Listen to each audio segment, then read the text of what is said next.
Hey everyone, welcome back. Ngasi ko mayamda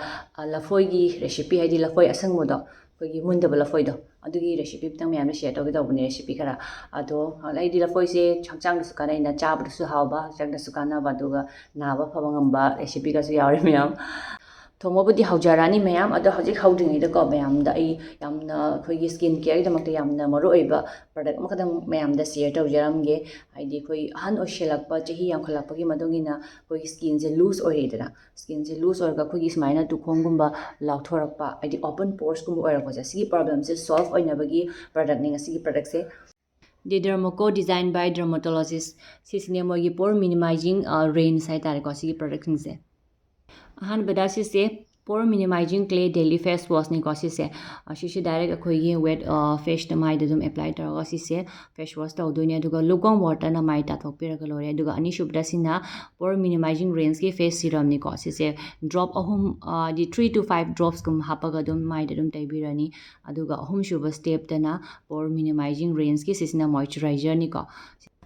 It has ingredients like niacinamide and it minimizes dilated pores and control excess oil productions and keep your skin clear and smooth. And PHA which gently slough away the dead skin cells and improve the skin textures. Chilaraga sunscreen guma madum follow up the yare.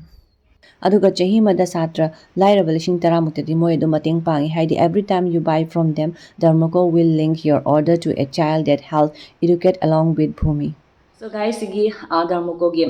pore minimizing range ki product mayam se ai sigi link mayam do ai gi description share taw jaram ge aduga mo gi website link to so gi ko description na ma screen de dum share taw jaram ge mayam adu kari ko mo gi website te gi poche lei ba taragadi ko ai gi ko nam khalai bani Janita 2022 ai si use ro ko ni mayam 20% discount so fangani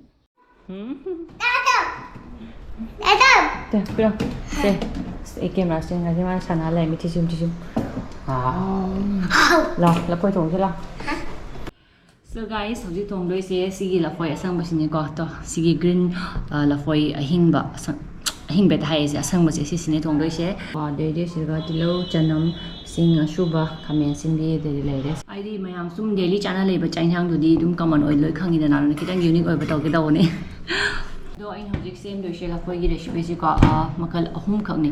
khak se amana han bada ka do koi kana tarani ko adum masala hapaga ama thongani ande ani shubadana kana ko iron ba khoi mai dai gi iron ma maten yaw di nungai te dan lafoi iron ba ma mayam chabra chadra khangde ai myam chare yam hawe aduga ahum chuba simadi ko hidak to mai ni use ro yare haidi koi puk nungai ta ba koi puk jang jang law ba de di khong hamagum da ko adugi matam da use to bi ai se koi gi lafoi che ko se sema ka ko tor ke pa na sema ko law do ni si ado lafoi je ngai ko lafoi se hisab taw ngai ko khoi di mi yam dam ni hajik thong je ma ngaloi dam ni dum cha rom ni horin lafoi ani ahum mama kano tar sina irombagi semage duga khra mana kano tawge thongba do lowbagi di ani khakna yarni ko sina lowbagi semage duga thongbagi sina kaino balbi aya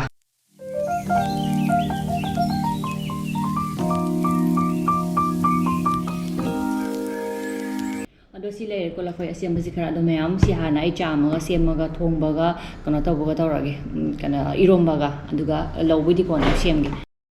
si le ko la foi do aina alu angangba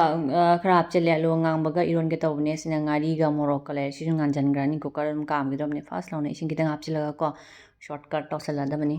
si le re nganjan grani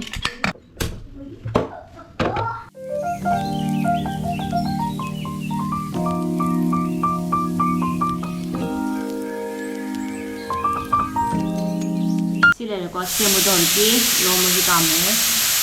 sida kano taw bai thong na bagi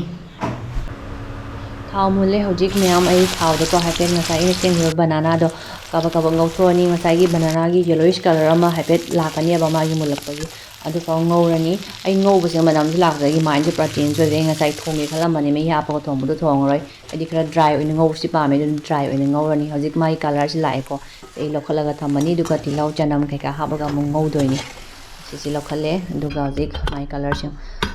iromba do inghalani duga irona ba hojik tilau hape adi chanam kai ka so hapchilani le khamen sindi mo pa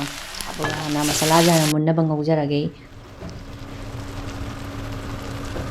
Maroi masala kai ka hapchalle ko garam masala su kidang hapchalle du morok ti am thaktre morok yam sarga hawba kano na ti ko sidi aduna inhang na te du masala se mun bhok ngaujare ina ko garam masala su kidang hapchalle du masala se mulle hojik pra mulle aduna ngasa ina ngaugi bala foi do aduda hapchillani hojik sise koise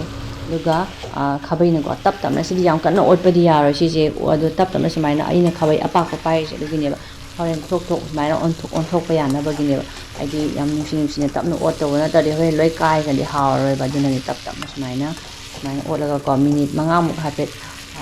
tawraga dum yarani haidi khumsi thakchilage duga khumjallaga fajana manga muk kadang mai pikna thamaga ko dum yare loire sine mayam hojik lore ko khang da ubadadi mahau ithok thok tong mande do hojik si se ai plate dum hapcharage ko plate ta hapadi kidang mahau khara tholaka da mali masakse yeun tu sumaina ni hojik ti kitang hauda baga male ko yam sise silaire hojik ai lafoi ngawse wa padigom kara hapchilage wa si ordi me am to khra malamani hojik mok irolage ko sini asagi morok ngari ga duni hapchilaga idi khutna takpudu yam side no glass ne ta takhairabani me am irombasu loikhre hojik irombasu yam hawi di khangde do sina ngasagi kano duni ko aina ahum se recipe ka hagi bodo si lo do ni la poise pa pa na sumaina ne seme ina tawa asaba do ko sumaina hapani do ka ba lo ro lore sumaina ko pa kano to na sandoga ba pan soiraga do magi kidang taste leina ba thum kidang hapiro duka magi color am khala kani ko to si color si yordi dum yare chaw dum yare hawrabane dum taste su oiba hakchang da su kana ba ko hidak ni sidi sine mayam loire silairegi masigi mathel lafoi gi mathel silaire ko in hoji dum mayam do ki bodune ado ngasi mathel je mayam su dum try tor go yengbiyo hawone duka atei tawtrasu ko asi irom sidi dum taw ya si irom se yam ti in hawone idi yam haw yam toi chai aduga sina koi pukano actor di dum try taw ya si si le di ko koi photo gum malai drasu yare. So guys, video sing asi di soire sim lo share lage do mathangi no video dong me apun unar se bye do probable bye.